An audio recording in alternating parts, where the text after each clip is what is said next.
विराट जी, आपका तो नाम भी विराट और काम भी विराट। नमस्कार आप सर। दुबई में से आज समय निकाला और वहाँ तो ये खेल आपका बड़ा तनावपूर्ण रहता है। उसमें भी आपने और अपनी भागदौड़ भरी जिंदगी में अभी जो फिटनेस रूटीन फॉलो करते हैं, मैं जरूर चाहूंगा, देश भी जानना चाहेगा, क्योंकि नौजवान आपको आपकी हर गतिविधि को देखता है, ये आपको कैसे मदद करता है।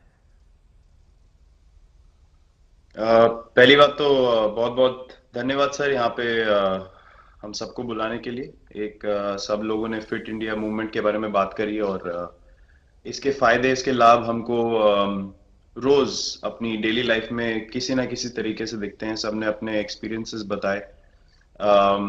मिलिंद जी ने भी बहुत अच्छी बातें रखी, बहुत इंस्पिरेशनल उनका भी काम रहा है, उनकी जर्नी रही है पिछले कुछ सालों में। मैंने भी बहुत ऑब्जर्व किया है। और मेरे खुद के एक्सपीरियंस में सर एक ट्रांजिशन एक्सपीरियंस करने को मिला मुझे कि जिस जिस पीढ़ी में हम खेलना शुरू हुए और जो उस समय खेल की हमारी डिमांड्स थी, वो बहुत तेजी से बदली एक समय के बाद। और मुझे ये एक्सपीरियंस हुआ कि जो एक हमारा सिस्टम बन चुका था, हमारा एक रूटीन बन चुका था, वो हमारे खेल के डिमांड्स के लिए सही नहीं था और उसे बदलना जरूरी था। क्योंकि हमारा खेल बहुत तेजी से आगे बढ़ रहा था और मुझे ऐसा महसूस हुआ कि हम कुछ फिटनेस के पॉइंट ऑफ व्यू से पीछे छूट जा रहे थे। हमारी स्किल में कभी कोई प्रॉब्लम नहीं थी। तो एक स्वामी जी ने भी बात रखी, आपने भी बात करी, मिलिंद जी ने भी पहले बताया। एक जो सेल्फ रियलाइजेशन की बात है कि आपको खुद से रियलाइज हो कि मुझे क्या बदलना है अपने अंदर। तो मुझे वो एक समय पे खुद भी एक्सपीरियंस हुआ कि नहीं, फिटनेस जो है वो प्रायोरिटी होनी चाहिए। और अगर मैं आपको ऑनेस्टली बताऊं तो पहले खेल को अच्छा करने के लिए फिटनेस मैंने शुरू करी, लेकिन आज अगर प्रैक्टिस मिस भी हो जाए तो मुझे इतना खराब नहीं लगता। लेकिन अगर फिटनेस सेशन मेरा मिस हो जाए या एक्टिविटी मिस हो जाए तो मुझे ज्यादा खराब लगता है। तो इसके फायदे जो हैं तो सर वो सबसे पहले आपको ये जो नया मंत्र जगा, तो दिल्ली के छोले भटूरे का ही बहुत दुखता हुआ होगा। बहुत ज्यादा सर। मतलब जो अभी हमने थोड़ी देर पहले बात करी कि हमारा जो नेटिव डाइट है, एक जिस रीजन से हम आते हैं उसका जो हम वो खाते हैं, उससे कभी मैंने कभी एक्सपीरियंस नहीं किया कि हेल्थ इश्यूज हुए हो या किसी को कोई बीमारियों का सामना करना पड़ा हो। मेरी खुद के एक्सपीरियंस में मेरी नानी, मैंने बहुत समय तक देखा, इतनी ज्यादा उम्र में भी उनकी हेल्थ हमेशा ठीक रही। हमेशा उन्होंने घर का सिंपल खाना खाया। तो मैं जब पला बड़ा तो शहरी खाना, मतलब बहुत ज्यादा बाहर का खाना होता था। खेलने कूदने जाते थे तो आते जाते बहुत सारी चीजें ऐसी खा ली कि जो हेल्थ पॉइंट ऑफ व्यू से अच्छी नहीं है। तो डाइट का भी एक बहुत बड़ा कंट्रीब्यूशन था, जो डिसिप्लिन नहीं था। तो वो फिटनेस, फिजिकल फिटनेस और डाइट दोनों चेंज करना पड़ा सर। उसकी वजह से ही चेंजेस आने शुरू हुए। और मैं इस चीज से इसलिए रिलेट कर पाता हूँ क्योंकि जैसे हमारे खेल में चेंजेस आए, आज की लाइफ की भी डिमांड्स बहुत ज्यादा हो गई हैं, बहुत हेक्टिक हो गई है लाइफ। तो अगर हम अपनी फिटनेस को उस पेस के साथ नहीं रखेंगे, सिंक में नहीं रखेंगे, तो हम पीछे छूटते चले जाएंगे। तो अगर हम लोग अपनी फिटनेस को नहीं इंप्रूव करते तो हमारे खेल में भी आज हम बहुत पीछे छूटते चले जाते हैं। क्योंकि आप सिर्फ अपनी स्किल पे डिपेंड नहीं कर सकते। आपका जो मेंटल स्ट्रेंथ है, वो आपका शरीर कितना तंदुरुस्त है और आपका दिमाग कितना तंदुरुस्त है, उस दोनों का एक कॉम्बिनेशन साथ में चलता है। तो अगर मेरा शरीर सपोर्ट नहीं कर रहा है जो मेरा दिमाग सोच रहा है, तो मैं जो करना चाहता हूँ मैं नहीं कर पाऊंगा। तो आपके मुझे छोटे सामने छोटे कैलोरी चेंजेस। कम करने का भी तो चैलेंज रहता होगा और इतना बड़ा काम करने का भी चैलेंज रहता होगा। उसको कैसे हैंडल करते हैं। सर मैंने अभी जो अपने अनुभव में मैंने ये चीज एक्सपीरियंस करी है वो ये है कि खाने के बीच में समय देना बहुत जरूरी है।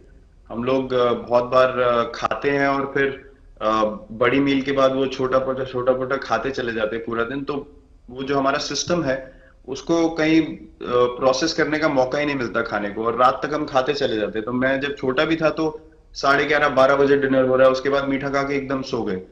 कुछ एक्टिविटी नहीं, कुछ उसके बाद वॉक नहीं। तो आई थिंक ये छोटी छोटी चीजें जो है जो बहुत मैटर करती हैं कि आप अपने अंदर के सिस्टम को भी कितना समय दे रहे हैं उस खाने को प्रोसेस करने के लिए जो आप खा रहे हैं। तो उसके लिए अवेयरनेस बहुत जरूरी है कि आप किस वजह से कर रहे हैं। आप अपने आप को ओवरऑल फिट रखने के लिए कर रहे हैं या फिर सिर्फ वेट लॉस के लिए कर रहे हैं, जैसे अभी रुजुता जी ने बोला। तो प्रायोरिटी बहुत जरूरी है अपने दिमाग में कि आप आपकी इंटेंशन ठीक होनी चाहिए, फिर अकॉर्डिंगली आपके रिजल्ट्स भी वैसे ही आएंगे बाहर। मैंने सुना है कि इन दिनों टीम के लिए एक योयो टेस्ट हो रहा है।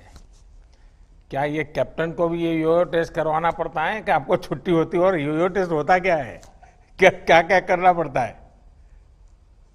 सर, टेस्ट ये बहुत जरूरी था फिटनेस पॉइंट ऑफ व्यू से। अगर आप ग्लोबल फिटनेस लेवल्स की बात करें तो बाकी टीमों से हमारा लेवल अभी भी कम है, और हम चाहते हैं कि वो लेवल हम ऊपर लेके जाएं जो एक बेसिक रिक्वायरमेंट है। आज की डेट में हम लोग फोकस करते हैं कि जैसे T20 मैच हो गया या वनडे मैच हो गया, वो एक दिन में खत्म हो जाता है।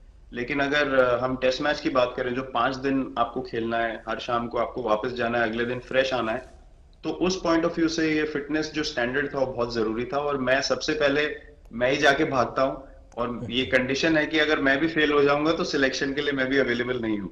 तो आई थिंक ये सिस्टम और ये कल्चर सेट करना बहुत जरूरी होता है। और उससे क्या होता है सर, ओवरऑल एक जो फिटनेस लेवल है टीम का बढ़ेगा। जैसे टेस्ट क्रिकेट में हमारा बहुत बार होता है कि आप थके हुए हैं, तीसरे दिन आके आपको, जैसे हमारे फास्ट बॉलर्स हैं आज की डेट में, वो दुनिया में सबसे ऊपर है, तो उनको अगर दूसरे तीसरे चौथे दिन आके वो एफर्ट डालना है फील्ड पे, तो वो डाल सकते हैं। पहले क्या होता था, स्किल हमारे पास हमेशा से रही है, लेकिन शायद जो मैंने आपको बोला वो ट्रांजिशन मैंने जो एक्सपीरियंस किया, हम लोग वो जरूरी समय जो आता है जहाँ पे शरीर थक जाता है और टीम को आपकी जरूरत है, वहां पे परफॉर्मेंस जो है हमारी डिप हो जाती थी और दूसरी टीम जीत जाती थी।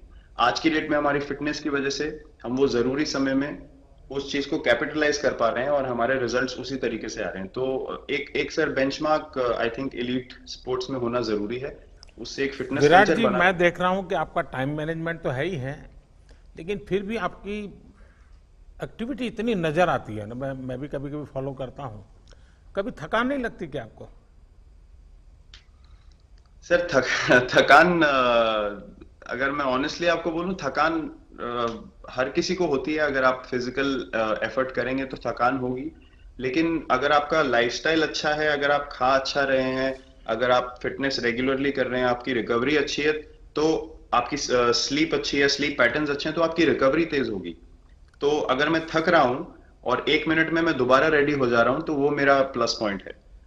तो आई थिंक वो मैंने एक चीज एक्सपीरियंस करी जो बहुत जरूरी हो जाती है। आपका ओवरऑल लाइफस्टाइल कैसा है उसके ऊपर बहुत डिपेंड करता है। विराट जी, बहुत अच्छा लगा मुझे। और मैं आपको, अनुष्का जी को और आपके दोनों के परिवार को निकट भविष्य की शुभ घड़ी के लिए बहुत बहुत शुभकामनाएं देता हूं। धन्यवाद sir, thank you so much.